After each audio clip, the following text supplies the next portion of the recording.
Hey everybody, welcome to another edition of Gombops Live. So glad you could be with us today. We have a couple of gentlemen with us today that are on the road right now, and I was able to nab them on a day off, and so glad that they could join us and share their insight into their world. I think you're going to find this show really, really interesting and fun. And like always with our shows, please chime in and say hi, or if you have a question for either one of these guys, you can post it and I'll see it on the screen. And then if your question needs an answer, happy to post it on the screen and have the guys answer the question for you. So thank you again. As always with Gombops, we answer any of your questions on our social media. If you have any questions on products, upcoming shows, anything that you're interested in or which to pass on, just stay in touch with us via all of our social media platforms. I'm so happy to have you with us, and so let's get the show started. So my first guest today, his name is Kevin Pintado. Kevin is the drum tech for both Scott Crago and Don Henley, and has been their right-hand guy for many acts over the years, including Pharrell Williams, Stevie Wonder. He's worked on American Idol. He's worked for Demi Lovato, Christina Aguilera, Gwen Stefani. He also filled in as drummer on Gwen Stefani's gig. He's worked with Idina Menzel, and now he's taking care of both Scotty and Don. As you know, with drum teching, it's a job that requires meticulous attention to detail, skill, patience, hard work. We're happy to welcome Kevin to share his side of this world. So everybody say hi to Kevin Pintado. Hey, Kev. Hey, what's up, guys? Hello, welcome. Everyone. Welcome to the show. Hello. Thank you for having me. Yeah, I'm happy to have you, man. Okay, so everybody, since the highly acclaimed Eagles reunion tour, Hell Freezes Over, in 1994, Scott Crago has held the backup drummer percussion chair ever since then. Depending on the tune, Scott plays drums when Henley joins the others up front, or when Don plays drum kit. Scott fills in percussion spot when Don's on drums. He's had this gig for a very long time. Scott has really done his homework, and he's the perfect musician for this legendary band. Scott purely plays for the music. He's a song drummer, and I often akin him to another favorite drummer of mine, Russ Kunkel. Scotty has got that ability to play what's needed for the song perfectly. He's a songwriter's drummer, really. He often reminds me of a lot of my favorite drummers like that, like Carlos Vega and players that really know how to listen for the melody, and to the singer, to really listen to the singer. I personally owe a lot to Scott Crago. I'm going to get into that a little later. We have a deep history together. He's also played with other host of great people, including Sheryl Crow, Stevie Nicks, Bonnie Raitt, Bryan Adams, Jackson Browne, Bob Seger, and many more. Along with his drumming work, he's an accomplished songwriter and producer, having co-written songs with Don Henley and Stevie Nicks and others. And he also co-produced the Eagles album Long Road Out of Eden. He's currently on the tour with the Eagles for their hugely successful Hotel California, and Gombops is there with him. Everybody welcome Scott Crago. Morning. Hi, how's it going? Great to see. Where? Oh, over here. There he is. There he is. How you doing, bro? Good morning and afternoon, wherever you are. Nice to see you guys. Kevin, how you doing, brother? Hey, buddy. Nice to be here. Thanks for that nice introduction. You're very welcome. To both of us, yeah. So, guys, you're in Salt Lake City on your day off, right? Yeah. We are indeed. Beautiful Salt Lake. Yeah. Mm-hmm.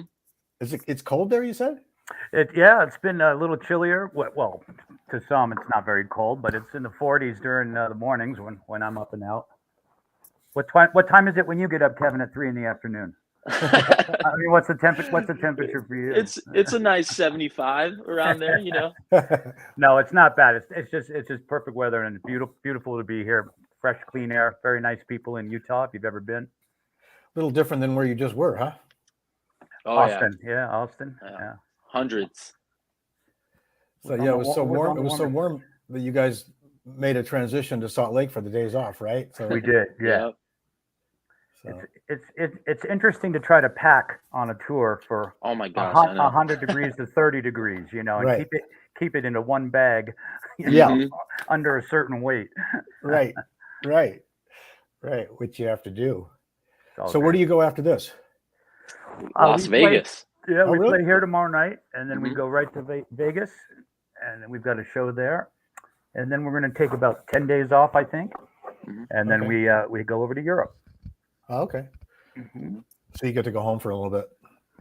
No, quick break, kiss the Yeah. family, and run back out the door. Yeah, Yep. Yeah, Just yeah. enough time to do some laundry and repack. yeah. Kevin, where's home for you? Is it San Diego or? Yeah, Southern California, San Diego is where I'm at now. That's where I grew up. But I lived in Los Angeles for well over 10 years. I'm probably going to move Yeah. back soon just Oh, you because are? the pandemic kind of put a hinder on things. But, now that stuff's back up and running, I'll probably move back. Yeah. Yeah. That's where all the action is, Okay. Mhm. Yeah. Well, it'd be good to have you here. Yeah. So before we get into, I'm going to go back in time a little bit and just do a little bit of historical perspective here. But I wanted to talk a little bit about our history.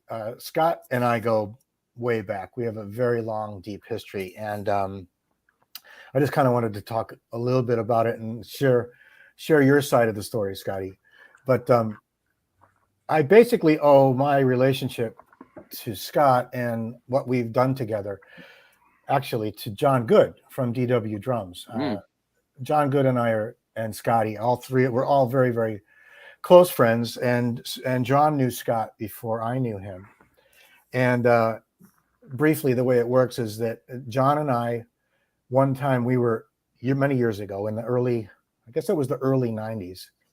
We were, I was working at Peisty and John was doing his thing at DW. And we were attending a graduation ceremony for the Musicians Institute in Hollywood. And we each had to give a presentation at that commencement. So we were going up on stage and talking about what we do, and then also giving awards to some students that were coming in. And then when the show was winding down, John said to me, he goes, "What are you doing after this?" I go, "I don't have any plans." He goes, "Good, you're going to go to dinner with me, and then we're going to go see my favorite band." And he told me about this band that was his favorite band called Venice. I'd not heard of them yet, and he goes, "Jen, you got to see my friend Scott Crago on drums. You got to sign him." So we went and saw this band, local band from Los Angeles, who's had an incredible history, which is a whole nother story. But they comprised of the Lennon family, the music Lennon family of the Lennon sisters. These are two sets of brothers, amazing musicians, and their older sisters were the Lennon sisters. Scott was playing drums for this band, and John brought me to see this band, and I was immediately completely blown away. And it was just one of my favorite bands right away, and ended up going to see them a lot. And then long story short, Scott and I became friends, and I signed him to his endorsement at Peisty. So our friendship continued, and then eventually Scotty and I ended up in an original project together here in Los Angeles that I was involved with, and I turned Scott onto it. Scotty got interested in it, and it was a band called Clear, a really great original project. So Scott, talk about how that went from that original project to how basically Scott was responsible for getting me my position with Glenn Frey as the percussionist. Let's see. Well, there's a lot of stuff that happened before that. Yeah. But yeah, that was a brief. Yeah. In '94 when I was lucky enough and blessed enough to get the gig with the Eagles.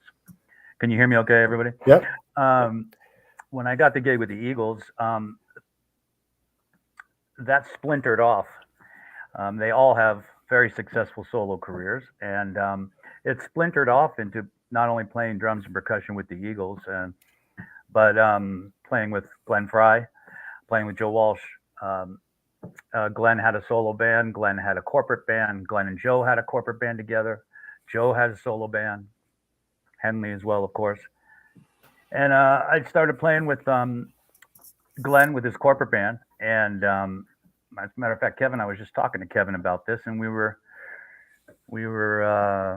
played a show in New Orleans, and the the percussionist at the time didn't make it back. I mean, didn't die; he just disappeared.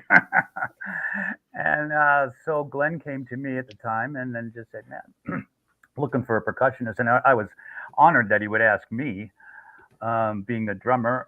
He thought maybe I would prefer somebody, and I immediately thought of my friend Rich because I knew he was a player and would love to get out of the corporate world. And it just so happened that I remember the day I had lunch with you, Rich, at the Santa Monica Airport, and from there on, Rich worked with us with in the corporate band with Glenn and with the Glenn and Joe corporate band, and was a long time until unfortunately Glenn's passing, in 2017. But that's how we met, and then I had to go to somebody else at Peisty for my stuff. Yeah. So it lasted almost 15 years. And for those of you who don't know what that means when he says a corporate band, the bulk of our work, we're doing private corporate parties, big, very highly attended corporate parties for major corporations.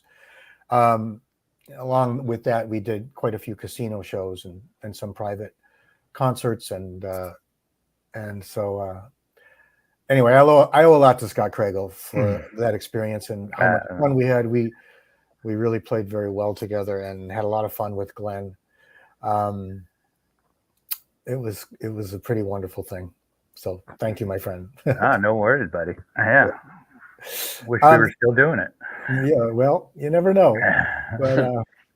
But playing percussion with you, like I was saying in the introduction, your whole way of approaching drums is kind of a percussionist dream because you play for the song and you have impeccable time, which makes it very fun and easy for a percussionist to play with, because our job is to color the music and to weave in and out and to play something that's appropriate in the given spot, and doing that with you is very easy, obviously, because you're like the other guys I mentioned, like Russ Kunkel and other players that I played with, that's a key thing, because that's how you look at the whole thing. Your job is to make the song better. So I want to go back in time a little bit. You were in the 10th grade, Scotty, when the Eagles broke up. And now you're playing with them 30 years later. It's kind of nuts. Let's go back and talk a little bit about Massachusetts and how you got started in music. Yeah, sure. How did it get going for you? Well, I grew up in Western Massachusetts in a real small town, pretty small town, about 2 hours outside of Boston. I started. The honest story. I was watching the Muppet Show, and when I was a kid. I don't watch the Muppet Show anymore, by the way. But Animal was on there with Buddy Rich. Wow. And I didn't know which one I wanted to be like, but I'm not like either one of them. But I said to myself when I was about 10 years old, wow, that is cool, man. I wish I could play like that. And I immediately pulled all the pots and pans, like many of us drummers and percussionists have done, pulled all the pots and pans out of my mom and dad's drawers and took a couple of wooden spoons and just started beating the shit out of everything. like Animal and Buddy Rich did. Right. Buddy with a little bit more class. But from there, I did the obvious stuff. The snare drum that the middle school or high school provides, and you start with that in a pad, and you work with the school teacher, the local and the junior high teacher, and then I remember asking my dad, man, I'd love to have a drum kit, and try to get it into it more. Once I showed some interest, he said, well, I will. Okay. And he bought a drum kit for me from right across the street from me, from this guy. The drum kit was up in his closet. He had already left for college and left. And his mom said, yeah, we'll sell you this drum kit, $75. Wow. And it was a blue sparkle, original Ludwig, freaking, if I had it to this day, man, Yeah. you Wow. know, just, I couldn't tell you exactly the model, but it was an early 70s, just, killer at the time. And, I didn't know what I had at the time, but that was my first kit and I really got into playing it there in my basement. And then from there, the high school, the jazz band, got a local band, played keg parties and things. And when it was time to start thinking about college, I said, this is really probably something I really want to try. I had thought I had some talent. Um, and I auditioned at Berklee College of Music in Boston, and I was accepted. And that was when I don't know what it is anymore. Um, Rob Jasko is a friend of mine who's the dean of recording there now, and I still visit with him. But I don't know what the audition process is to get in. But back then, you actually had to go and sit down Yeah. and play. And I can tell you more about that story, but I've probably already veered off the path at this point. No, But no, it's good. How many years were you at Berkeley? I was there 3 years Okay. because in Massachusetts, my father passed away when we were, my twin brother and I were 14, 15. And in high school, I left high school halfway and went right to a community college for a year. It had to do with state and monies and different things, and didn't grow up with a whole lot of money. So did a 1 year at a community college, Greenfield Community College, and then I went and studied music there. By that, I knew I was smart enough to know that wasn't going to go very far. And I was not a Juilliard type student or Texas State even. So I auditioned in Boston and Berkeley. And a funny story, if I'm getting long-winded, I walked in there not knowing anything. I mean, even Berkeley was like the biggest thing I'd ever done outside of a house party somewhere, on a weekend with high school. And they said, okay, sit down. And I was just a room. All the other drummers and people were out in the hallway. A bunch of guys were in there, and they said, okay. And they set a piece of sheet music down in front of me because they wanted to see my sight reading. And I did know how to read. They set it down, and they go, okay, here we go. 1, 2, 1, 2, 3, 4. And I just, the jazz field. I looked at it, and it was a trumpet chart. Not kidding. On purpose. Yeah. Oh my God. And they set a trumpet chart in front of me. Yeah. And had to see what kind of kicks I would be hitting with the horn section, or and all the pauses and the phrasings and how I would approach playing that. And I thought to this day it's the most interesting thing I've ever done in my life. And obviously I did something right because they accepted me. That's a pretty challenging thing to throw at somebody right away. Especially a punk kid like me who didn't know anything, And I passed. Oh, I passed the audition, and I went to Berkeley for 3 years. Who were some of your teachers? Gary Burton, Vibes, was one of my guys. And then it was an eclectic back then in '85, '86, '87. Yeah. It was still a growing community. They had one recording studio there, and I think now last time I toured the campus, they had at least 18 or 20 studios. So it was and it was traditionally a jazz school back then. Rock and roll was just starting to break in. But the greatest thing about Berkeley, for me, was it's 2,000 people that are just like you. Sometimes don't feel like they belong quite. I'm not on the football team, right? Okay. I'm not the brainiac. I'm not going to go into science and mathematics and whatnot. There's 2,000 kids like you that you can relate to almost on every level, whether they're from South America or they're from Mexico or they're from Europe. You're talking the language of music. When you're not even working in class, you're at their apartment or their dorm room and you're talking. Let me turn you on to this. Have you heard this? This is a guy named Pat Metheny. I said, who? Metheny? What? Okay. And then someone over here is like, man, you got to check this out. This is, whoever. And it was just the education to me was invaluable as far as, and I always tell people I got street smarts.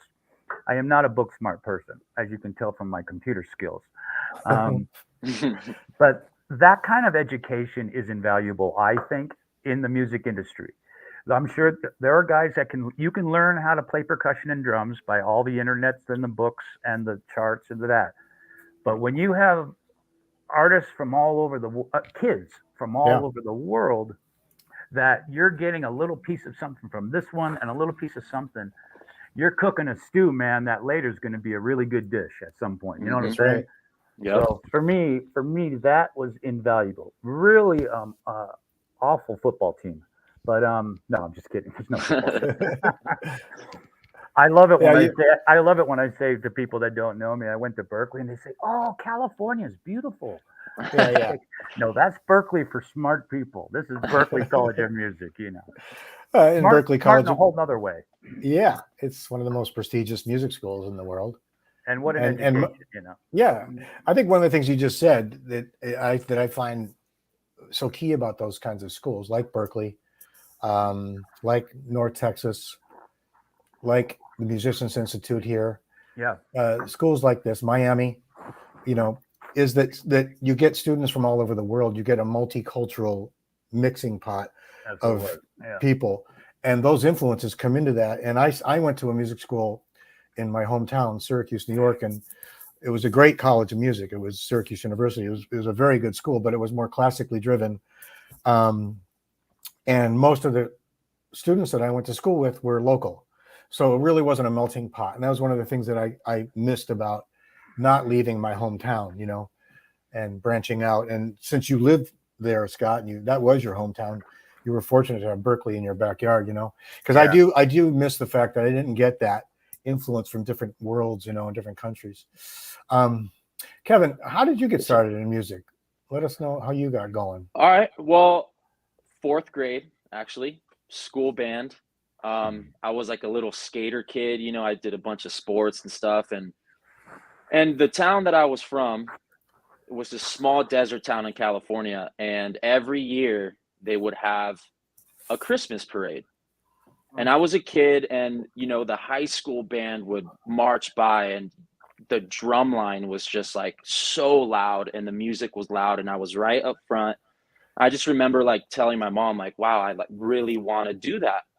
And one of my cousins had a rusty saxophone in his closet somewhere, and he was just like, here you go, you know. And my mom enrolled me into the school band, and I actually started playing saxophone. That was my first instrument. And I'm not going to lie, I got kind of upset with it, and I got pretty good. You know, I learned how to play, read music and all that stuff, and did that up until junior high.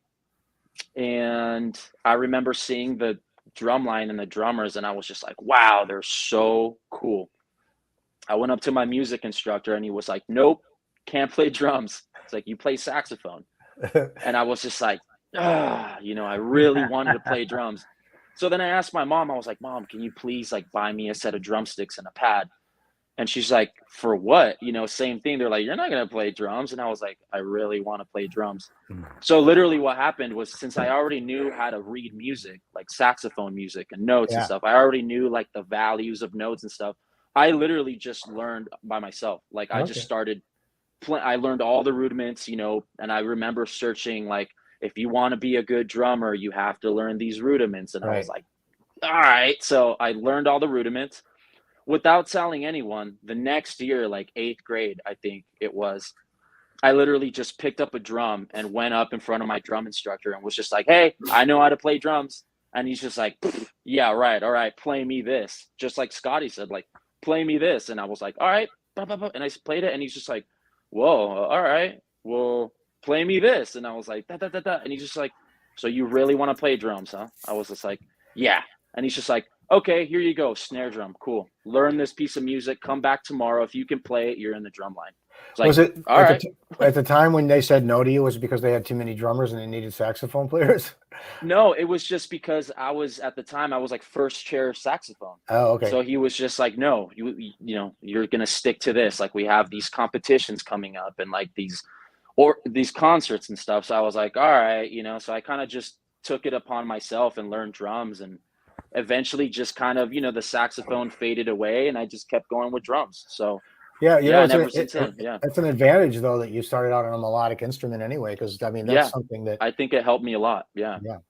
I mean, Mhm. any of us that do this professionally have had to, if we didn't start on a melodic instrument, we've had to Right. really get that onto our system with playing guitar or Mhm. piano as I do, but just to have a melodic sense for writing and stuff, Yeah. which we're going to talk about that later with this. But and then you played in bands in town and then that kind of thing, or Yeah, I was in well, here's the funny thing is that I didn't play drum set until probably when I was like a junior in high school.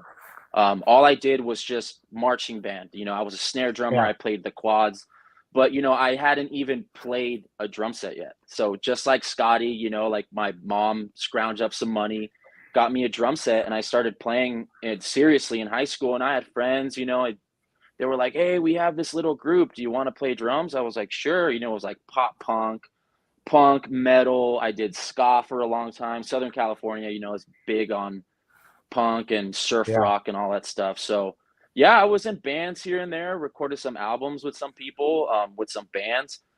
Hopped in a van. I went to community college for probably about 2 weeks, and I was just like, put the books down, and I was like, can't do it. Loaded up my friend's van and trailer, and we literally took off. By the time I was 18, I literally left and was just touring, doing that whole thing, and I made it to LA, and then from then on, met a lot of people, and years later, here I am. okay. Yeah, We're gonna get into how you made that transition yeah. into your life now. But Scott, when you were at Berkeley, and you were there, you said you were there 3 years. Did you have a situation where you got a call to do a gig and it took you out of school, or did you finish there, or how did that? Because I know you moved to California, but what was that transition? Well, to be completely honest with you, man, this is really strange. Boston's a tough town. Yeah, it is. They were laying off a lot of firefighters at that time. I don't know that I'm Oh, going way off here, but they were lighting fires in the town, so they would keep firemen on, if you can believe that. wow. Wow. Um, some of the more crooked ones, and some sort of some sort of I forgot the word for it, but somehow in the dorm where I was, my floor was in this like kind of alcove on the top, and the windows, it was like the top floor. Somehow a fire started right outside of my window, my roommate and our room caught on fire and burnt to the ground with some Wow. damage around some of the other stuff, and Whoa. luckily we were out of class at the time. Whoa.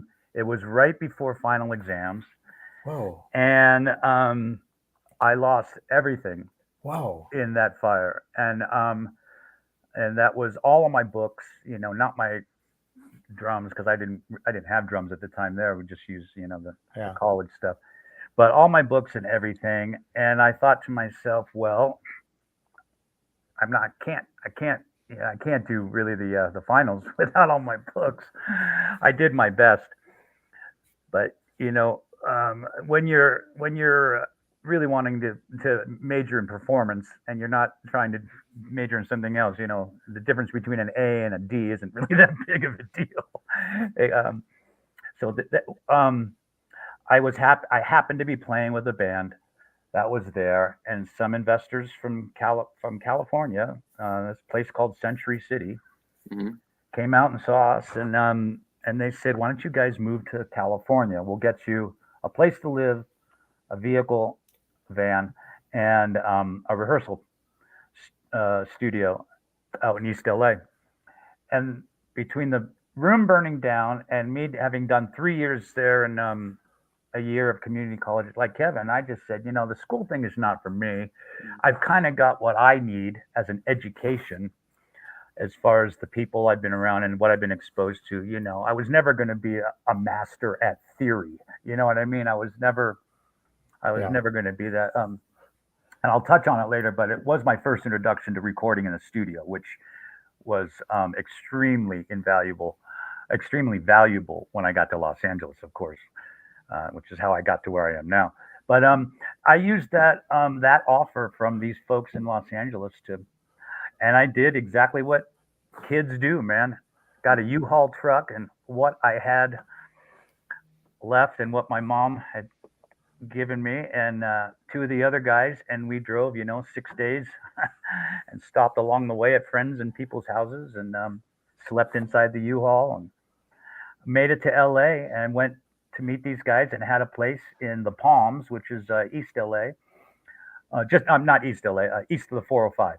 It's in Yeah. West Los Angeles, Culver City, sort of. And we had a place to live and a vehicle and a place to rehearse and started. And literally within, man, this is really out there.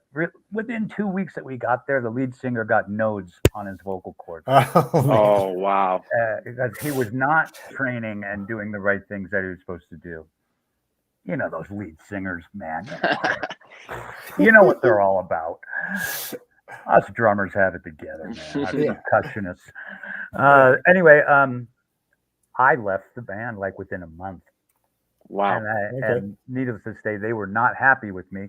In the place that I was rehearsing, there was a band next to me that was looking for a drummer.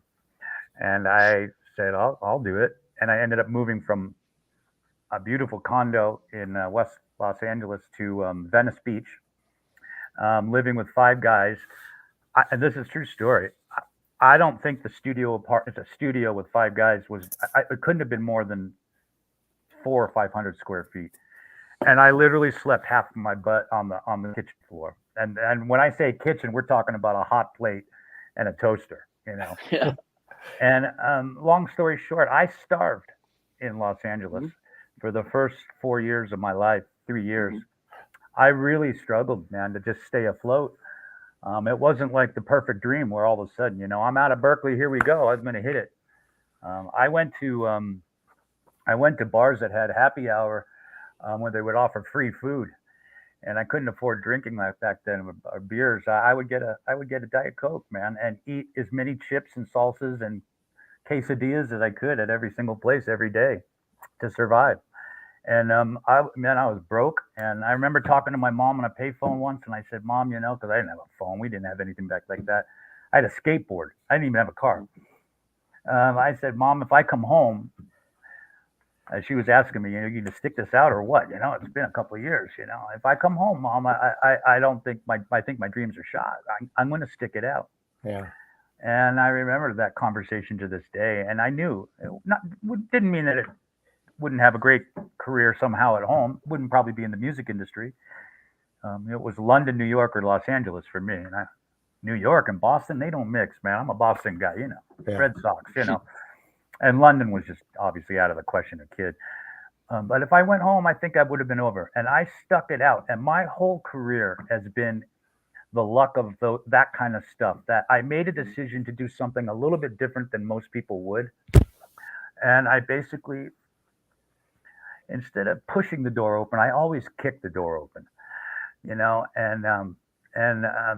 again, it's those educations that it's very difficult to talk to people about and teach, because percussionists and drummers and musicians in general that have gotten to a successful level, it's not always about sitting in your room 15 hours a day on a guitar doing this and learning every scale. That does not get you the gig.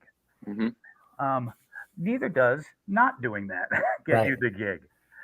But so much of this business is based on being mentally prepared and mentally in the right state of mind and ready all the time. That means ready musically, but you got to be ready, man, mentally too. This is not an easy business, but you got to be ready. If you're going to follow your dreams and do it, you got to be smart enough to do it the right way. And I'm jumping all over the place, but it was those early things, an education of being with all these artists from all around the world. My first introduction to recording in a studio, in wearing headphones and hearing other people in headphones in a recording studio. If you've never done it, it's so weird. It blows your mind. It's not easy. It's for the first time, you're like, wait a minute, what's going on here? And then you add a click track to it, or what's a click track, and then you add it's an interesting. So that education, then starving and surviving in Los Angeles on the streets to say, I'm going to follow my dream, and learning how to do that on your own, man. Mom and dad aren't throwing you money. You're on your own, man. You're going to follow the music dream. You're going to do it on your own. Right. And you have to make decisions that are the right ones. You can easily veer off that path all along your career. Right now, I could easily go the wrong way. But I've been lucky enough to have been really grounded my whole life and my whole career. And those educations have been just so valuable. Everybody along the way, you included, Rich. And because of John Good, I met you. And because of you, I got other guys, met other people. And it just rolls and rolls and rolls. And if you're a good person, man, and you're doing the right shit, people are going to be attracted to that, and they're going to start hiring you for stuff. So yeah, that's true. Man, I go off, don't I, man? Where do I go? Sorry. Well, I have a question to take us to the next place from that point you just made. But I want to ask Kevin, when you were playing and figuring out what you were going to do, and you moved to LA, and so I had read that you had played drums a little bit for the Doobie Brothers. Oh yeah. And now were you playing percussion? Yeah. You were playing percussion. Were you playing? Yeah. Was that after you had started doing some tech work, or was that prior when you started doing? That was. Yeah, how was actually, that, Kevin? How did that happen? Yeah, that was actually really funny, man. Like, I was already with the Eagles. I was already teching for Scott Crago, for Scotty, and for Don, and it was Vets Aid. You know, this concert that right. Joe throws every year. Okay, the year prior to that, we were in Tacoma, Washington, doing the Vets Aid, and I was teching for Scotty, and he was playing for Joe Walsh and for Don Henley solo. So I was just there, you know, just like he said, it's like, you're just there. So, and touching on what he said, you have to be ready, like just mentally. And if you know your stuff, you have to be ready. Anyway, on one of the songs, Joe Walsh turns around to me and he says, I want you to play congas on these songs. And I was like, what? You know, but I knew how to play drums. So I was just like, okay, whatever you want, boss, you know? So then that happened. The next year, I got an email from, you know, the musical director saying, hey, this band, you know, Scotty and Joe, they're going to use all the same band, but so are the Doobie Brothers. And they're looking for a percussionist for all this stuff. I ran it by Joe and by everyone, and everyone's happy to have you play percussion. Do you want to do it? And I was like, absolutely. Why would I say no to that? You know what I mean? So that's how it happened. So yeah, I actually was playing percussion and Scotty was playing drums. So just how you guys had the whole, you know, like playing drums and percussion things, I did that with Scotty as well. And that's how that happened. It was just, I was there and I was ready and I was willing. And it was great. So going back though, when you were in LA, how did you get into teching? How did that start? Okay. So yeah, I was living in San Diego and I had auditioned for this band called The Material, and they were LA based, female fronted. You know, they already had like 2 or 3 albums out. They weren't signed to anyone, but they were pretty self-sufficient. They licensed a bunch of songs and stuff. So they were legit, you know, their songs were on a bunch of reality shows and stuff. And that's kind of how they made their money. Anyway, I moved to LA. That's when I threw all my stuff in a van, just like Scotty did. And I just bounced, you know, I went to LA. I did that. I was a starving musician for a long time. And I get a phone call from a mutual friend of mine saying, hey, buddy, I heard from another person that there's this place in LA that all you do is deal with drums. And I was like, what in the world? And this place was called Center Staging. And I don't know, I'm sure a lot of people here have probably even heard of Center Staging. It's in Burbank in LA. And all it is a rental company. And so you walk in and it's just a huge warehouse of any drums, percussion, cymbals, sticks, keyboards, guitars, bass, and literally anything you could ever imagine. They have it there because when these acts, all these musical acts, come into LA to either rehearse or play or record or go on these late night shows, you know, all these late night talk shows, they need gear. So that's where I work. So all day, all night, all I would do was just read these writers of all these drummers, famous drummers that I grew up listening to. and I would literally build their drum kits. So Right, in the warehouse, you know, that's all I would do was just build drum kits and supply these drums for all these people. But here's how it actually happened. I was the only guy that worked on the weekends. And this is funny, man, how things just happen. I was just there and I get a call on the phone saying, "Hey, we need someone to come over to this studio and tune these drums because the artist is going to get here in like 5 minutes." And I was like, "Oh my God." So I ran over there, tuned these drums the way I thought sounded good, and I left. Didn't think anything of it. 2 weeks later, some guy walks into the drum department, never seen him before, and he was just like, "Hey, were you the guy that came and tuned these drums in Studio A or something?" And I was like, "Yes, sir, I was." And he goes, "Okay, give me all of your information." The drummer of that band said he was blown away by how you tune the drums. And I was like, "All right, cool." This guy was named Stanley Randolph. He's played for Christina Aguilera, for New Kids on the Block, for Stevie Wonder. He's Stevie Wonder's drummer, you know? And I was like, "Whoa, I can't believe it." And he's like, what do you think about, you know, coming to Washington, D.C. to do a corporate gig for us? All you have to do is just take care of him, set up his drums, make sure he's good. I was like, okay. I had no idea. I've never done that before, you know? So I did. I took the gig. I said yes. And one thing led to another. That was for Christina Aguilera. so that was the springboard for it. Yep. It was, Okay. that was like my first legit, like, gig as like a drum tech, you know, and Okay. it was just a corporate gig, and from then on, man, it just kind of blew up. So That's like we said, you know, you were ready. You knew how Yeah. to tune. You know how to tune. You had the right. You Yep. were in the right place at the right time. You were ready. Mhm. Like Mhm. Scotty was saying too about you don't get gigs just from doing this, Yeah. but you have to do that. You do a lot of that to be ready to do this. Yeah. Chad Wackerman's a good friend of mine, and we talk a lot Oh, about amazing. we talk a lot about being prepared and doing the homework. But once you get on the gig, you're not going to be in a clinic. You're not going to be in a drum Mhm. clinic when you're on the gig. You Mhm. know, that's your foundation, and then you have to be able to play music after that. Hey, Yeah. Scott, so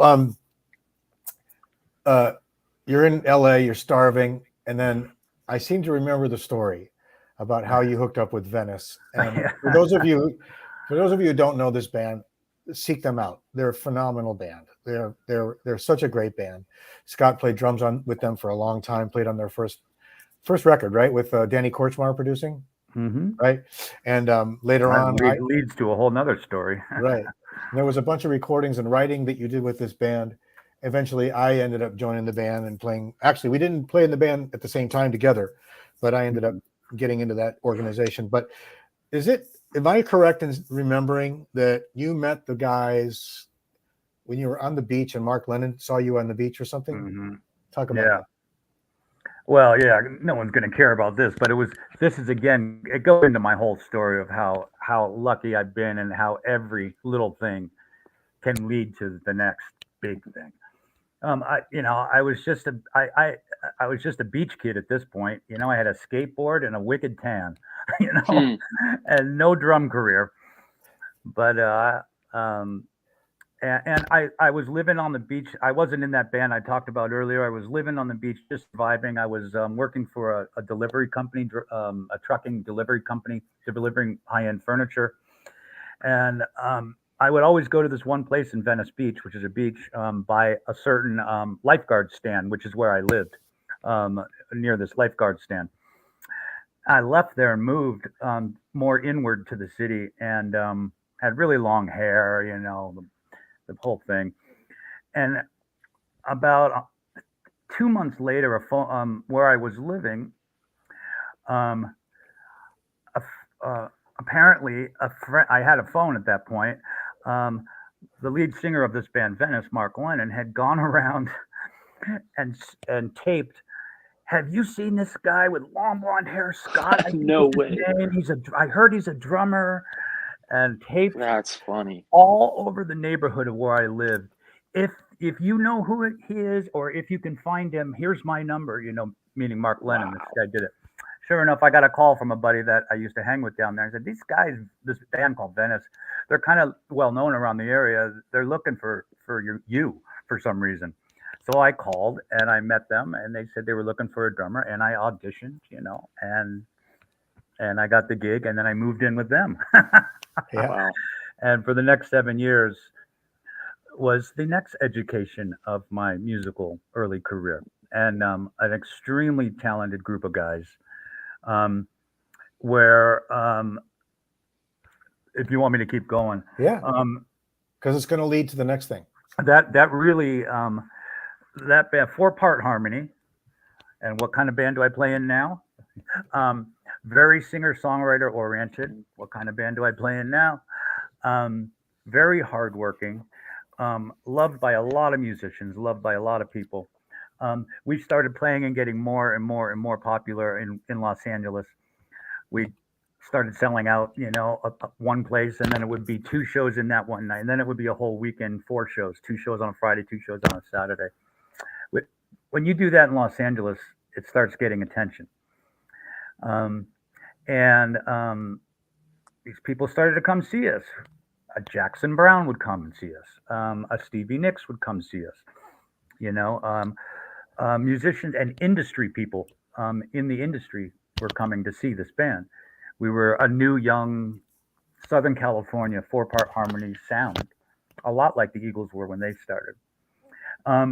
And that ventured off into getting signed by Atlantic Records, our band. And the very first record that I did was at the old A&M Studios, which is now Henson, the Muppets. How crazy is that? I mean, you want to talk about full circle.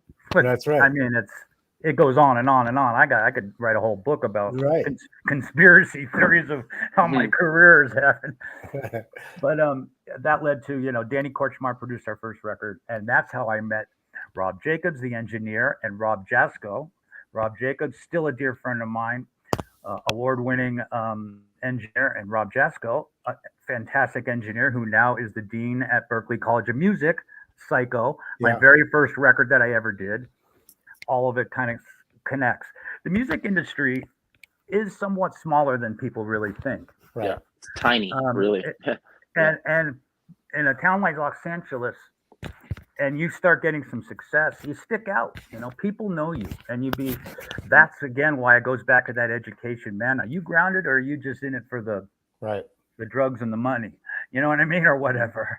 And I wasn't in it for any of that. I was in it for, and I just kept falling into the right. Again, those little doors would open, man. That first Rob Jacobs, Danny Korchmar, they started calling me for session work. Okay. Producer, engineer, team. Who else is going to call me for session work? Musicians don't really know me yet. Right. And then I started getting this reputation, which leads to the percussion thing too. And I'll tell you what happened is I'm a drummer that goes into a very expensive studio and records at $2,000 a day, the studio rental. Well, I can get 3 songs done, 2 for the price of 1 because I play percussion too. Right. And so I started getting hired as drummer percussionist. And who's going to be paying better to the drum track than the fucking guy, than the guy that laid it down. Right. One take, man. Shakers, tambourines, congas. Just, I know what I did there. Yeah. And that led to the reputation that I got as a percussionist, drummer percussionist. Now, did that? Well, that's one of the things I think you're so good at is in the studio being able to play to the click, play and get the job done fast. You're really good at that. Now, how did that? Was the Rob Jacobs, Danny Korchmar thing the thing that led you from Venice to, what was it, Stevie Nicks first, or Henley, or the Venice thing and playing there? The manager that managed Venice was the same manager as Stevie Nicks at the time. Okay. And again, it's small world out there. I don't care what level you're at. Somehow you can be connected to the top and be at the bottom at the time, and you're still the people at the top are gonna hear about you somehow. So you better be the right person all the time. And I had at that point I was endorsed with Peisty and with John Good and DW and Vic Firth and somewhat and doing a lot of session work. And Stevie Nicks was going on a tour. She had come and seen us play, And the natural thing was they needed a drummer, and her manager, which was our manager, said, "Would you be interested?" And so the guitarist and I, Michael Lennon, was asked to go out, and myself, and that was my first touring big break. Touring was going out with Stevie Nicks, and this wasn't playing clubs. This was Right. thrown in right into sheds. 15,000, and now learning what it's like to be with a group of people, musicians, that you got to live with 24/7, pretty much, get along with, travel with, the things you like and don't like about people, and how are you going to deal with that, and how do you get on stage and perform every night? And so I was just thrown into it, man. I didn't have a choice. I'd already had some success, but not, every point of my career is a different street. It's just all one career. Playing live at that level, it was a whole new experience. So, I was a dork at first, and I was still learning, which I always am. I'm still learning to this day, and I love it, and I will never not stop learning. But that's how that led into Stevie. And I went back to Venice and continued to play, and we kept getting success playing around clubs. They started. You want me to jump in right into this next band? I was doing a South African record with Rob Jacobs Engineering, and came over the intercom and said, "Hey, Don Henley's on the phone." And I said, "No, he's not. I don't know Don Henley."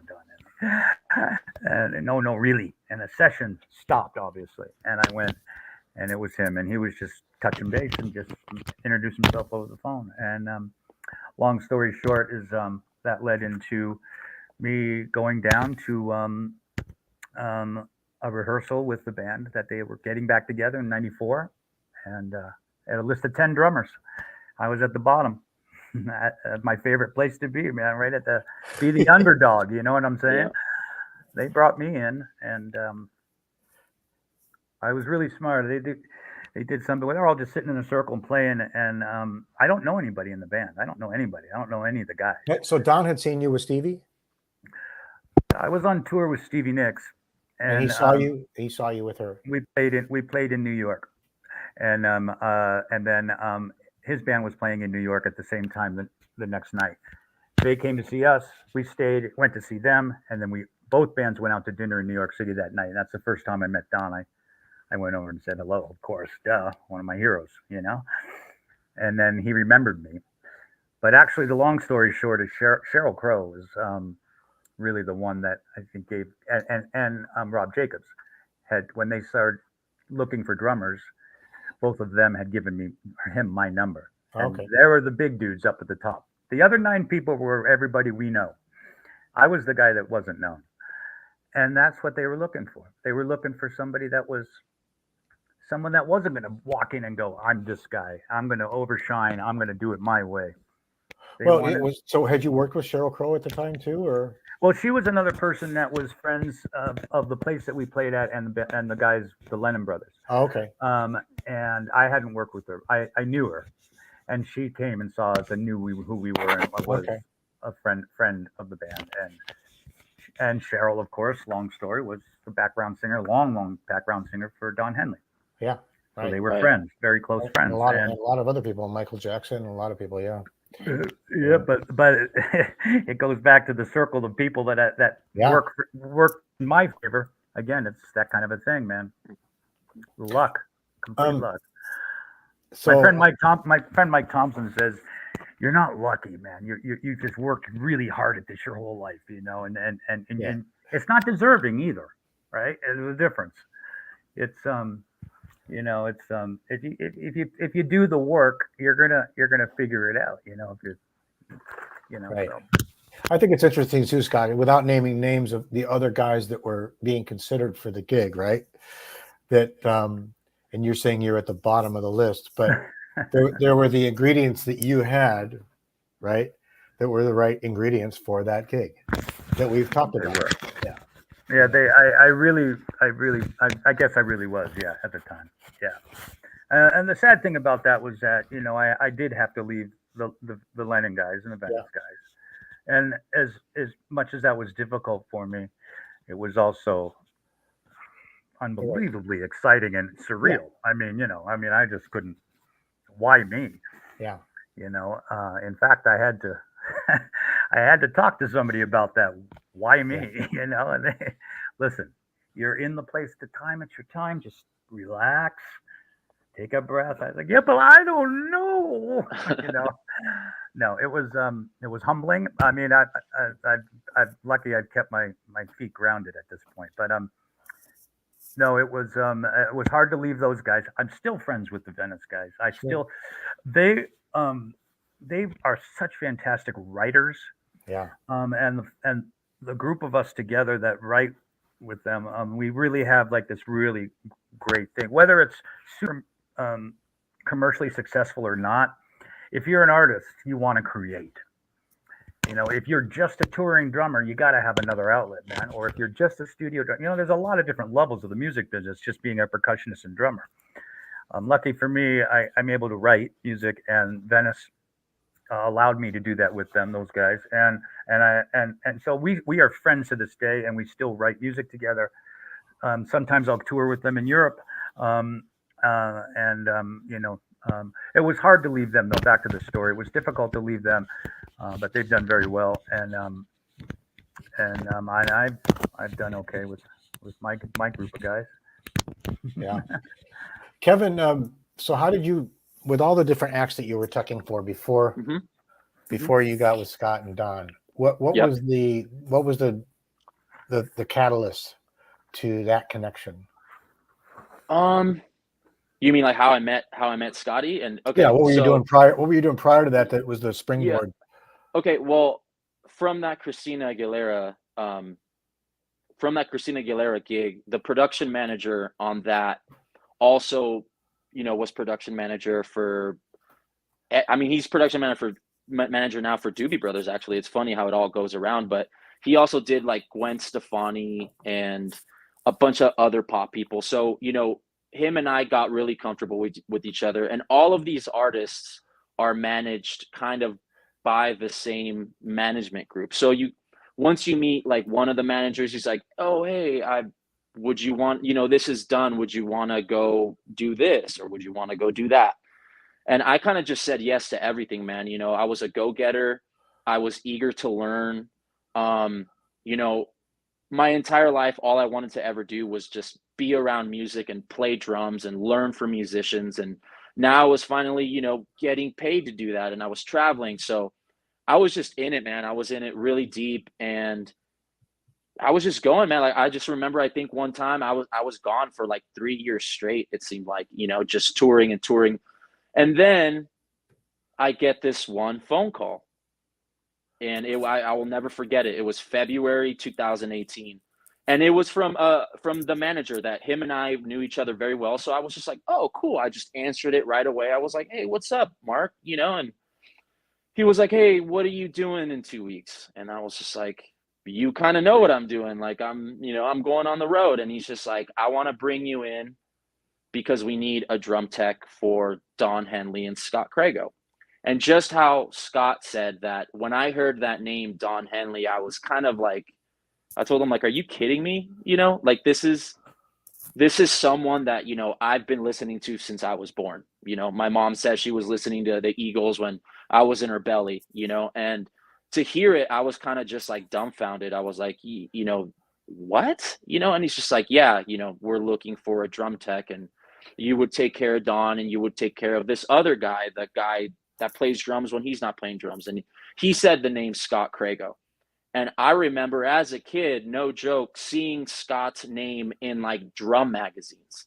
And I was just like, this can't be happening, But sure enough, it was real. And he was just like, listen, man, just like Scotty said, they had a list of guys, and I sent it. They said, send me a resume. And I sent in my resume. And turns out that they liked the fact that I had worked a lot with like the female pop artists, which is true, Christina Aguilera, Gwen Stefani, so on and so forth, because they're very meticulous, they're very meticulous artists, which is great. They're all legends. They're all amazing at what they do. And I myself am very meticulous. So it was just kind of like a perfect match, man. Like, you just said something. You said a yeah. word meticulous. I wanted to ask Yeah. you with the different acts that you've worked with and the current job that you have. Give me a couple of examples of the common thread as far as the job description, meticulousness. Obviously you're probably great at fixing things. You can tune drums wonderfully. It has a lot to do with being able to get along with their people and be at the right place and not being in the way and knowing when to show up.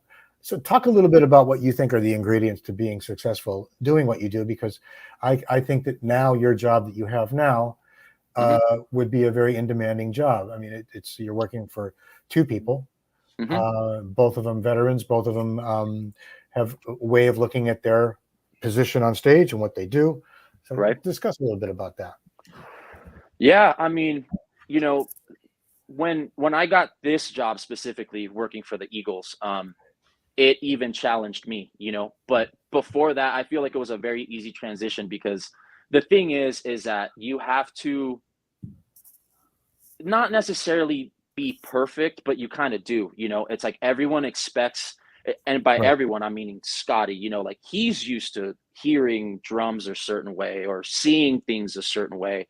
And so is Don, so I have to learn everyone's likes and dislikes. And for someone like Scotty and Don, I mean, they're, like you said, they're veterans. So it was a little nerve-wracking for me at first. I was like, oh my God, it challenged me, but yeah, I mean, what I think is a great ingredients. It's like, always be on time.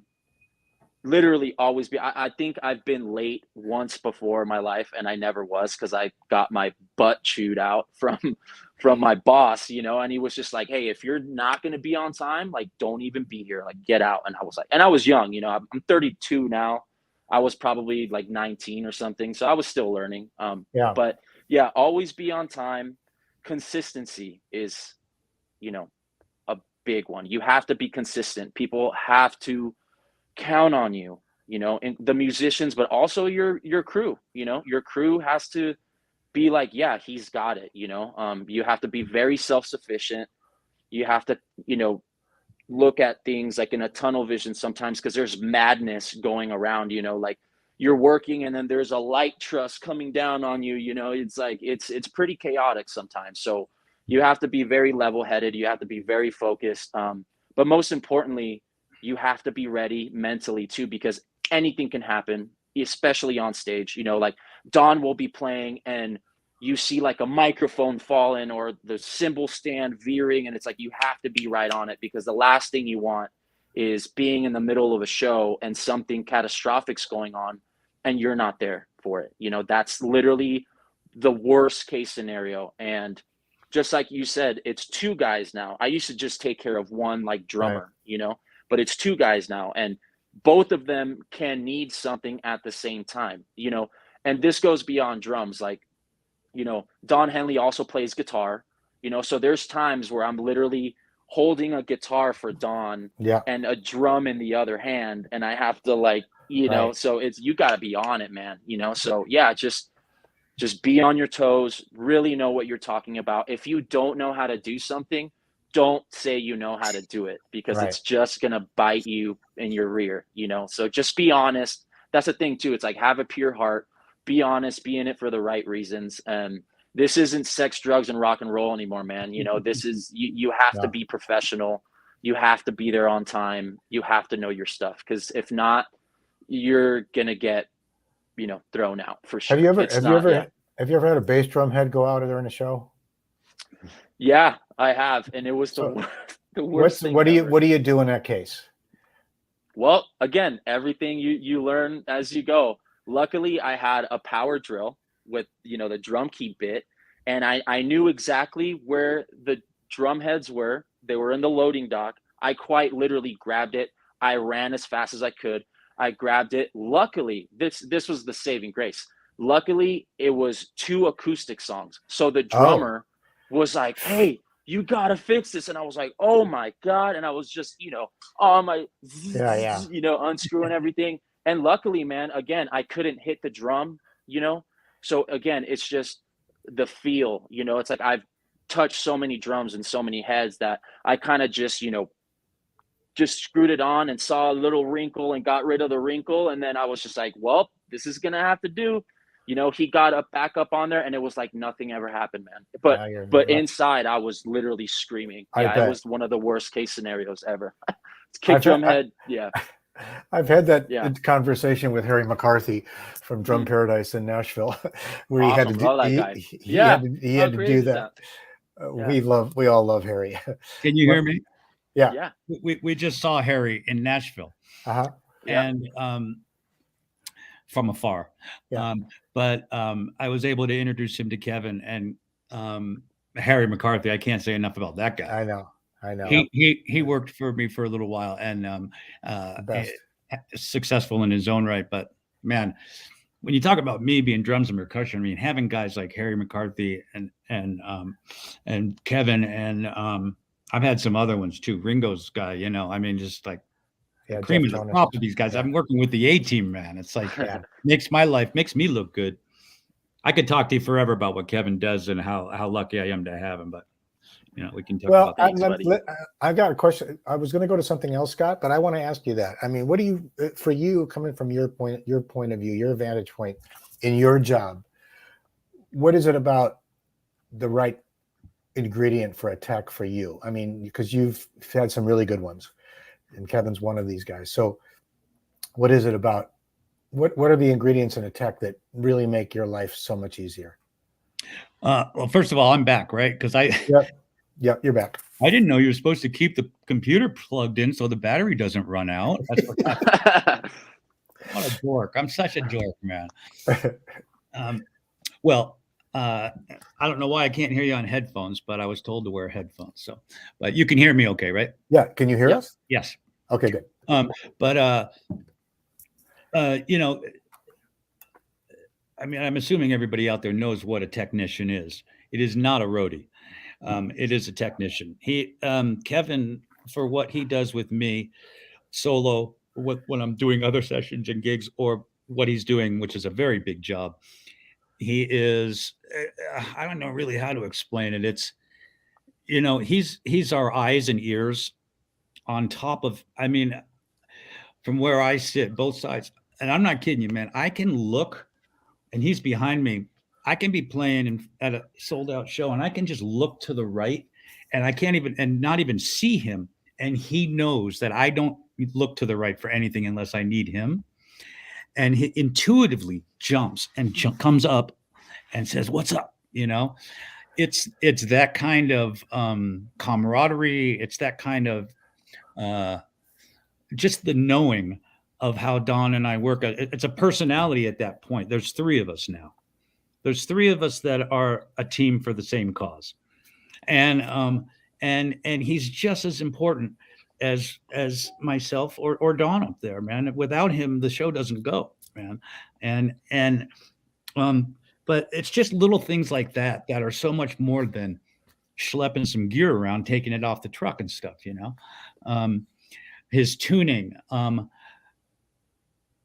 you know, there's different tunings. I'm sure all you guys know out there. You tune for studio, you tune for live, you tune for live for a stadium, or you tune in for live for an arena, or you tune in for a club. There's different ways of tuning. Not every tech knows how to do that. Not every drummer and percussionist knows how to do that. Luckily, that's a good point. Kevin really does. He knows what's right. And I want to get into percussion too, because I know we want to talk about that. Yeah. But you know, on this gig that I'm doing now, I have 3 snare drums. We have 3 snare drums. One we keep for Don, and that Don and I both share sometimes, but that's specifically his sound that I play, and 2 other ones. Every time we go into a different venue, Kevin takes those and listens to them in an empty hall with our front of house guy, and tweaks them just enough to where's the sweet spot in this place, because this one's not the same as the last place, right, as far as the environment that we're in. We just recorded the 2 shows in Austin. He's got to go through every tom, top and bottom, make sure there's not a rattle, make sure everything's just right. Now he's trying to please not only us, but he's trying to please the guys in the recording truck. Sure. and the front of house. So he's Do you guys swap snare drums for songs depending on the song? yeah. Yep. Mm-hmm. Yeah, Yeah. there's just like he said, there's one drum that's like Don's sound, it's Right. like whenever Don's on the kit, that's the drum he's playing. It's like literally it sounds like the snare you hear on Hotel California, Yeah. But then there's other People wanna hear, songs. Yeah. you know? Yeah, People wanna exactly. And hear then that. there's other songs that require more of like a ballad kind Right. of sounding drum. So we have one that I tuned to, like really big and Yeah. epic. And then there's another one that's kind of like a catch-all, like it can kind of do anything. Yeah. It's kind of like in between the ballad and Dawn snare, but it still sounds really good. And that's like a 1970s Black Beauty, which literally can do anything. And But do you swap cymbals out sometimes too for songs? no No. cymbals, just snares. So on certain songs, it's like the song's over and Scotty will literally grab the drum, put it on the floor, and I'm right there with him, and he puts it on there, and it's a whole new sound. It's Gotcha, okay. pretty awesome. Yeah. And the percussion rig for you guys, you're using, and I'm trying to remember which series you have up there now. I know you used California and you used Acuna. Are you using California now? Mhm. I'm pretty sure. Yeah. The congas? Yeah. California series Gombops congas, right. Mm-hmm. And then various Gombops toys. Mm-hmm. Shakers, tambourines. Yeah. Right. Okay.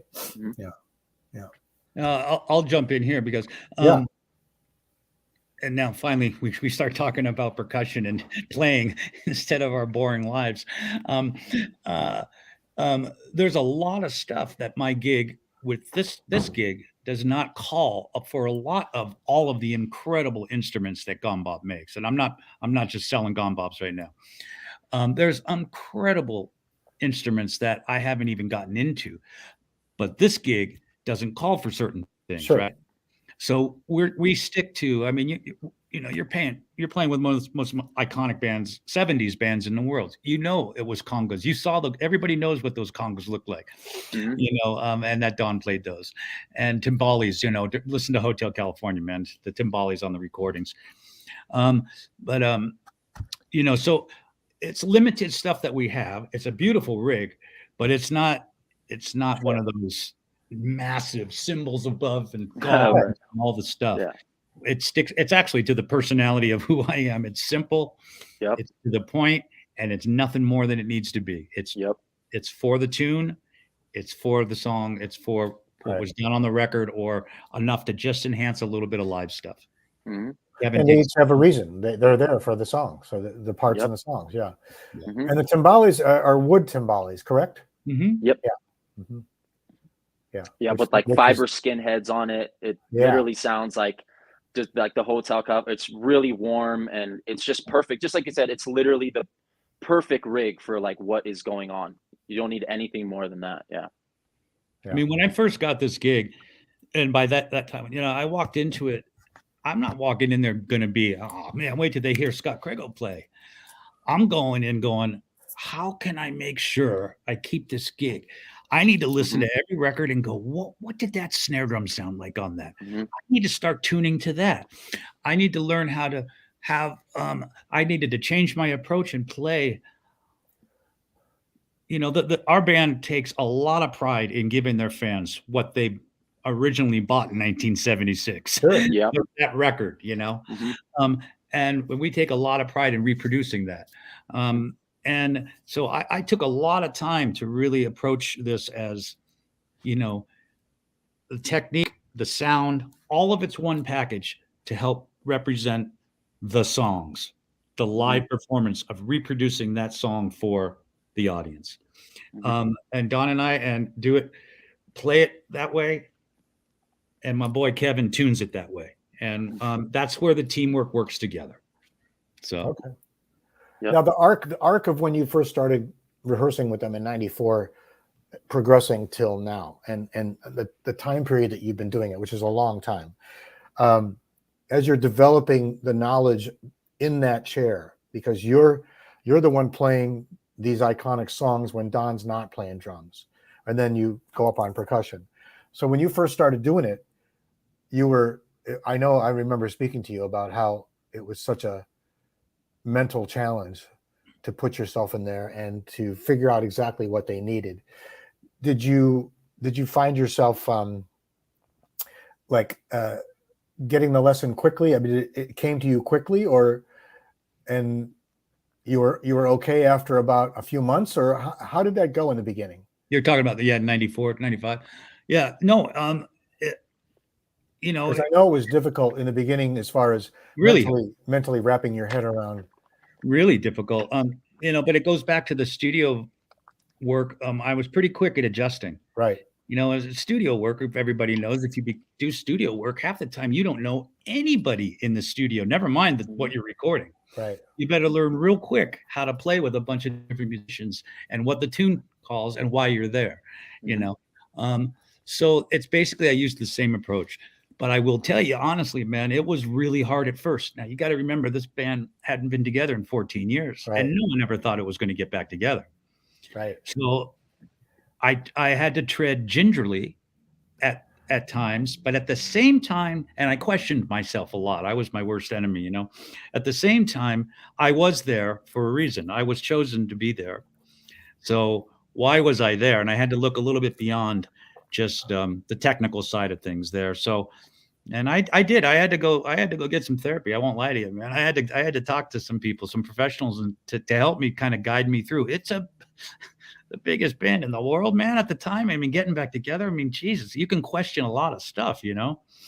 And I did. But once I learned that, listen, I'm here for a reason and I'm comfortable in my own skin and I'm sensitive to each one of these guys' needs and what the records and deferring back to the records, the original recordings, because it's right there, man, in front of me. There's my homework, right?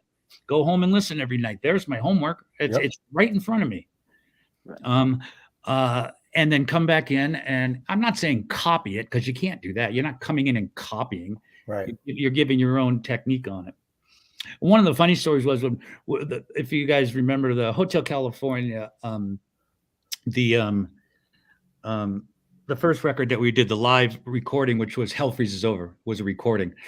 When in rehearsals, they said, we're going to do Hotel California with more of like a broken down. It's not going to be the full thing. It's going to be a little sort of flamenco style, nylon string, gut string guitars. Scott, what would you do, you know, percussion wise on this? Because there's not going to be any drums.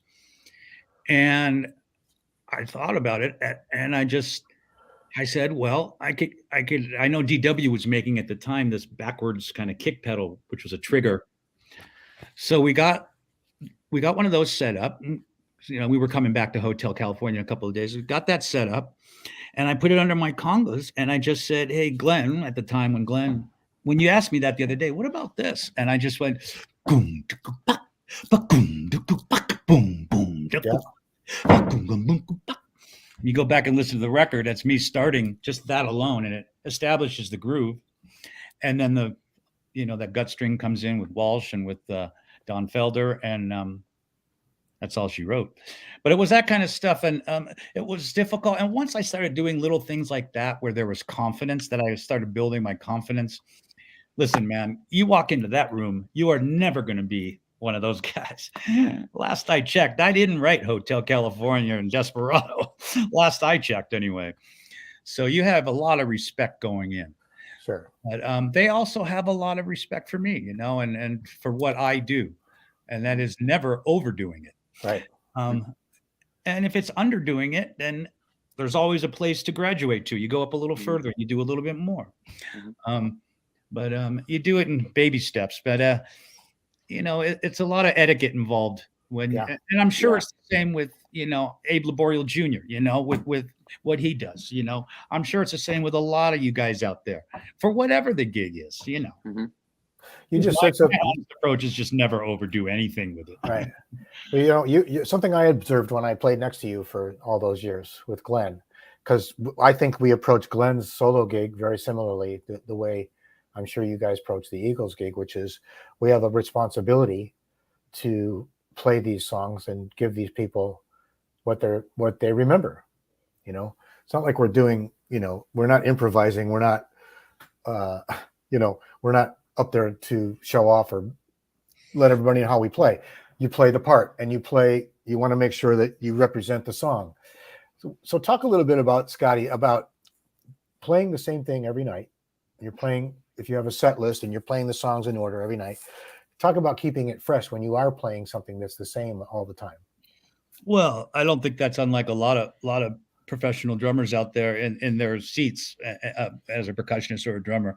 I guess what I mean is, there's some gigs where you go see somebody and the drummer might have Sure. a little bit more freedom to do a different fill in one night or a little bit more stretching. And whereas in this kind of a gig, the song is your responsibility is the song. Yeah.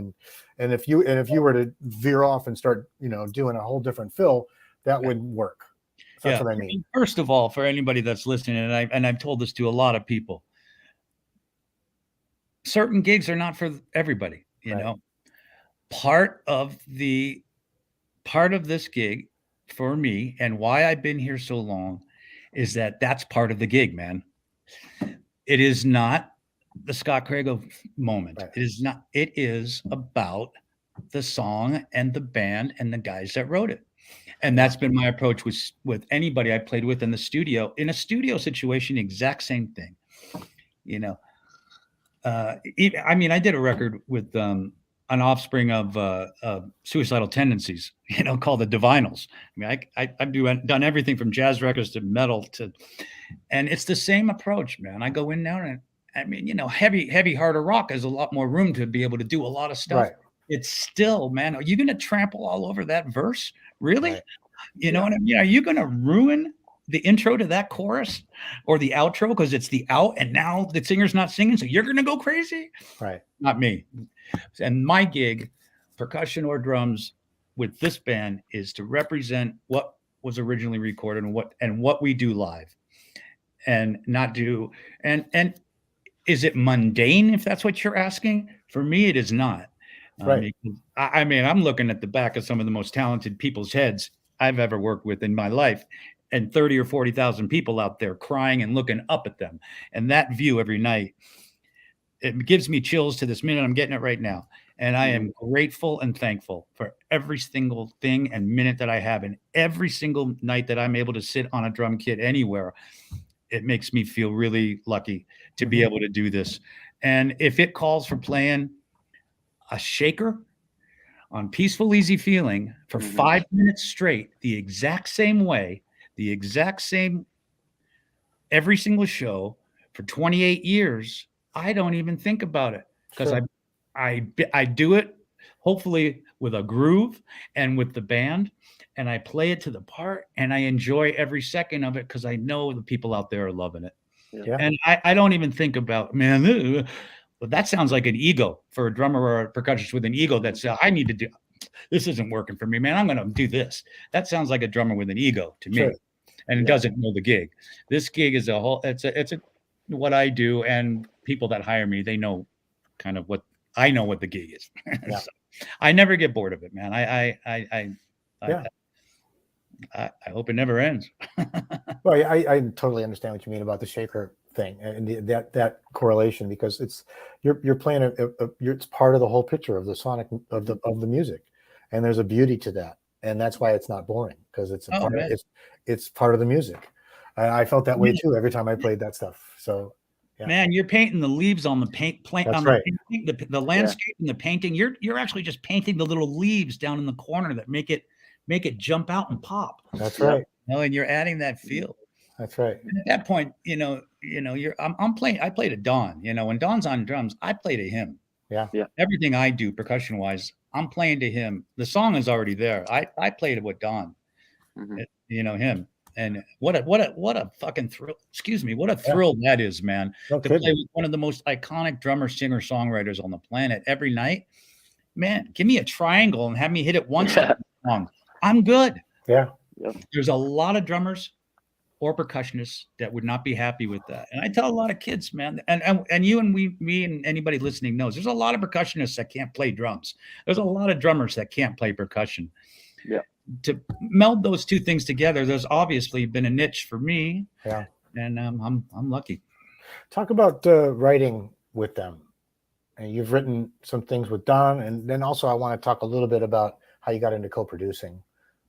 The Eagles, Don, even Stevie, Stevie Nicks. I had 2 songs on a couple of her records. They're all from the same family, the 70s family, man. They're all from the And so I approach it the same way they did when they did a lot of their songwriters. I put tracks together, laid them down, co-wrote them with my friend Timothy Drury, who was a good friend. I was a keyboardist in the band, and Hell Freezes Over. But we'd lay it down and we'd get the tracks, because I was lucky enough to, hey, Stevie, I'm sending you over a track. Hey, Don, I'm sending you over a track. Lucky to, a lot of people would love to be able to have that relationship. And you would never, ever write lyrics or melody for, Sure. I don't know about all the other people out there, but, write the music, man. I'm no lyricist. I'm no singer. Right. Not with these guys, all the people I work with. So you send them the tracks, let them do the other part. And it just happened. Some of the stuff I sent stuck. And that was just as simple as it could be. Same with those guys, Dennis and the Lennon guys. A lot of my writing was, establishing a lot of groove and a lot of sections and ideas and something to build on. And you leave it to the other folks. Yeah. And then producing, I mean, co-produced. That was just sort of a natural progression. I mean, once the doors were open, man, the floodgates with me, everything was on the table. Count me in. You put me in, coach, I'm going full blast, and that includes every kind of music I got into. I loved Led Zeppelin. I loved Pat Metheny. I loved orchestral music. I love everything, man. I couldn't get enough of all of it. And the same went for writing, and then the natural progression, engineering, trying to learn why does that sound like that? Why don't we just hit the mute button on that section right there and pull it out and add it back in there? Wouldn't it sound good over on that side of the speaker? It's an education. It just keeps growing. And that grew into just doing some production stuff. And my ideas when I was the guy behind the board or time behind with the Eagles stuff, having your ideas accepted, no matter what level of production it is. I'm never one that's going to say it's going to be this way or not. It's like when it's accepted and everyone likes it, it's like, oh, well, you're doing an okay job. And it's all an education, man. It's every year is another year that you can learn, and you have learned, and you're hoping to learn something more and do it bigger and better the next time. But the production is, everybody could say they're a producer, but but it's very collaborative, I'm sure. My actual favorite place to be is actually in a studio. I love the environment. I love the enclosedness of it, because it's such a creative place. Yeah. And that release for me, touching back on, having to possibly play kind of the same stuff, in the performance wise, you got to have that balance, man, to be able to write and express the rest of your artistic side. To write, recording is a whole different thing. I love recording drums. I love that shit's forever, right? It goes down, it's done. Your performance is what it is. That's done too. When it goes down, I just find it completely an interesting side of our art, the recording business. I've always loved that. And natural progression is to start producing, writing, doing all that stuff. Yeah. But before we wrap up, I want to talk a little bit about the current tour you're on, and a little bit about what's coming up. But Kevin, I want to ask you about working with percussion instruments, specifically with congas, and how you approach tuning congas. Okay. Yeah. I mean, let's see. It all goes back to, again, me being in like middle school. I've been around congas and timbales and bongos and all that stuff for a long time. But I never actually got to deal with them professionally until, I moved to LA and all this stuff. So yeah, I mean, I just kind of, it's kind of hard to explain, man, because it's like, I don't use like electric tuners or like nothing like that.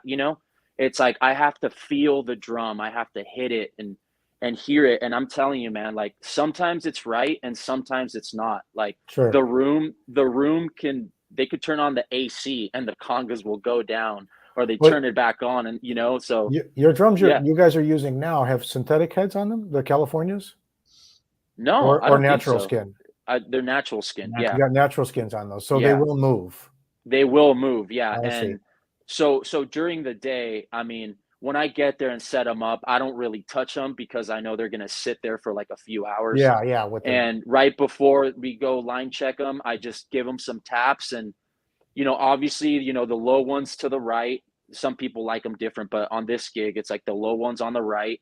And then, like the low ones on the right and the higher ones on the left. So I just kind of give them some taps. And if they're too close together, I'll tweak whichever one. Sometimes it only takes one little turn on one lug.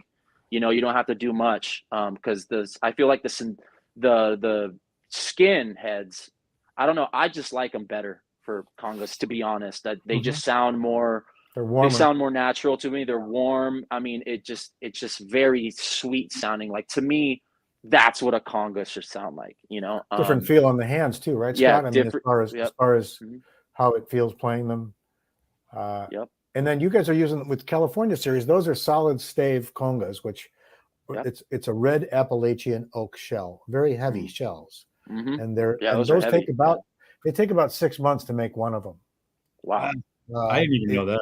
Yeah. It's a whole process. If anybody's interested in knowing how we make those shells, I put a whole video together on YouTube on Gombop's YouTube channel that tells you how the process from start to finish. It's really interesting. Yeah. And it's a really cool video that shows how a conga is made in our factory, and That's those specific drums that you're playing. Mm-hmm. And because there's this period of time after we shape the staves. Mm-hmm. After you steam them and shape them, then they have to sit and dry before you can put the glue on and all that. So you band them Yep. together, they cure and they dry and they rest for a while. The wood settles, then you glue it. There's a whole thing. Yep. So check it out. But those drums you're playing are they're like made like a really great wine barrel, That's awesome. kind of thing. Yeah, super solid conga, man. And you're right, they are heavy. I gotta take it. I think that's why I'm in shape, man. Because but no, all kidding aside, yeah, they're great. They're great. I wouldn't know how heavy they are. I've never. No, it's all good, buddy. I got you. Well, and they complement sonically what you're using. I think those are DW wood timbales that they made for you, right? They're custom made. Yeah, custom made. Yeah, because that's a shell. We actually Gombops used to make wood timbales, and there's a couple of our artists that have found wood Gombops timbales on eBay. One of them is a percussionist named Luisito Quintero, who's a fantastic percussionist that played with Chick Corea till Chick died. An amazing percussionist, and he has some of those, and we've been talking about coming out with those again. So if we ever get to do that, you guys will be the first to know, because I'd love to get those there for you to have awesome. our wood timbales, hopefully someday. I'd like to see that. Okay, so before we wrap up, guys, the current tour that you're on, it's a pretty iconic theme. Are you playing the Hotel California record and then from start to finish and then other selected tracks? Is that how this one is? We do Hotel California in its entirety, exactly like the record. Right. The first half, which is 4 songs, and the second half of the record, which is 4 songs. Right. It's like 43 minutes, which is what records were back then. Right. What we've done is we've included in every city a local orchestra, usually about a 40-piece orchestra. It comes up on risers. And also a local choir. And they are involved in much of the Hotel California, some of the heavier numbers, what the string arrangements were on the record. And then we take a quick break, do a quick changeover, and then we play, as Don says, everything else we know. And so the show's about 3 hours long. It's a long show. And we give them every single hit, and everybody's heard every song. I mean, every song. And it's amazing the catalog that those guys have. And we play the whole thing. And it's called the Hotel California, as well as the Greatest Hits show. Yeah. Do you pull into a town and then rehearse with the orchestra for a day before or something? How does that work with the orchestras? No, we have a couple people with us that go in, and they get together with the orchestra backstage beforehand, and all these orchestras are professionals, so they get all the readings done, and they go through it, and then they come up on this riser, and it's so funny because sometimes I'll look around and Yeah, Yeah. I'm not really used to seeing, all these people. that's great. So they're thrilled, man. They have a great time, and every one of them sounds great, and we're grateful to have them, man. It's a really, really nice thing to have. And you were recording in Austin. Is this for a Sure. possible live record? Or, We don't know yet for right Okay. now. Just the recording and the and video. right. It's great to have it because the Austin shows, as Sure. all of them right now, are awesome, and never know. Good. It's just nice to have it in the vault, so to speak. Yeah. So is the schedule mapped out for the rest of the year already for you? Well, yeah, we go to Europe. We've got the show here tomorrow, and then Vegas, and we take a few days, and then as I got it here, a quick run over there. We're doing Arnhem in the Netherlands, and Liverpool, Edinburgh, Dublin, and then Hyde Park, which they just announced today. If you go to, I've known all along that it's going to be some openers. A band called Little Big Town is playing opening all those shows for us. We're doing stadiums over there. But Robert Plant and Alison Krauss, which I knew, were opening for us at Hyde Park. But if you go to the website, there's a lot of artists that are special guests that are coming for that show that they're going to play with us. So that's going to be a pretty big way. And then we're going to take a little break for a while, and then kick it up again at some point next year. Okay. Probably. So before we wrap up, I have a question for both of you.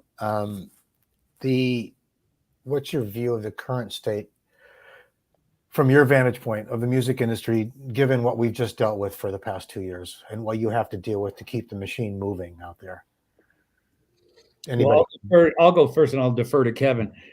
Kevin's more in touch with the hipper music and the younger stuff. But I can tell you from our standpoint, every musician I know, and I'm sure we're all tired of hearing it, but every musician I know had a very difficult time with it, including myself.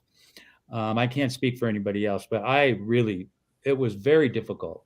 And luckily I have a drum kit, of course, set up in my house, but I didn't go down there every day and shed for 8 hours a day. Right.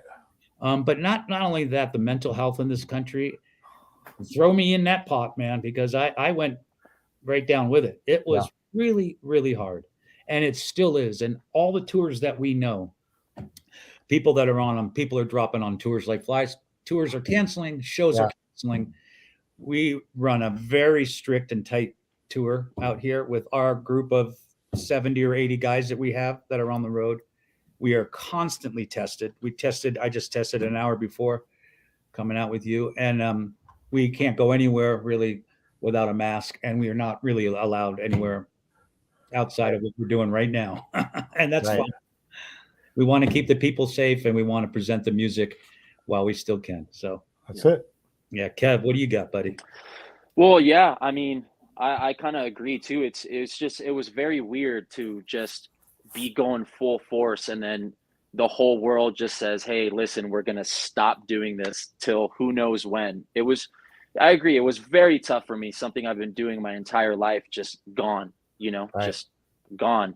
But yeah, man, the mental health thing was pretty bad too. You kind of had to think outside the box and figure out what else you want to do. There was moments where I was just like, well, I might never do this again, but luckily, there's a lot of people out here that really care about this whole thing, me included. Like, I love being on the road. I love getting to see Scott every day and these shows, and I do everything possible. All I'm saying is, please, everyone out there, like, take it seriously. Like, this is what we'd love to do. And if we all take it seriously, and if we're all responsible, I mean, just like you said, it's like, I would love to go have like an ice cold beer after a show or after working. But guess what? Yeah. I have to work tomorrow too. And I have to keep working. And if I get sick now, that's the only difference. It's like, if you get sick now, nobody wants you around. Before, you could be coughing up a lung and they're like, oh, you're still breathing, so come do the show, but well, not what anymore, man, maybe one of the positive things from this whole experience, and obviously we're still in it, right? We're still, I mean, hasn't even been a year. You know, where there's Yeah. cases going up here. You know, we're still Mhm. in this, but Mhm. hopefully what this thing has done and what I'm seeing on my end is people are more alert and more aware of each other, and Yeah. hopefully people will care more about each other. And even I if think so. it's not COVID, if it's just a cold, maybe people will be Mhm. more caring and say, "Oh, I'm not going to go to the grocery store without a mask on. I don't feel Yeah. well." Hopefully, that's my hope anyway. I'm Yeah. try to be an optimist, and I know with Mhm. what you guys are doing with that machine and that organization, they take it very seriously Yeah. because there's a lot of money to be made out there, and there's a lot of people to employ. Yep. So let's just hope, I think, that people around the country and around the world will do the right thing and get Yeah. vaccinated for everybody else's sake, right? Because that's really what it is. Just be more empathetic. And Mhm. because along with you guys, and I talk to so many different bands all the time doing this work, and everybody's in it. Everybody's like going, "Oh, we're off this week because somebody went down," or Yeah. "Oh, we're back out again." And but the positive thing, as I'm seeing, is that there's a lot more tours going out. There's a lot more work now. Mhm. A lot more people have been protected, and let's just hope it keeps going, you know. Yeah. But, well, listen, guys, this has been awesome. Yeah. This was awesome.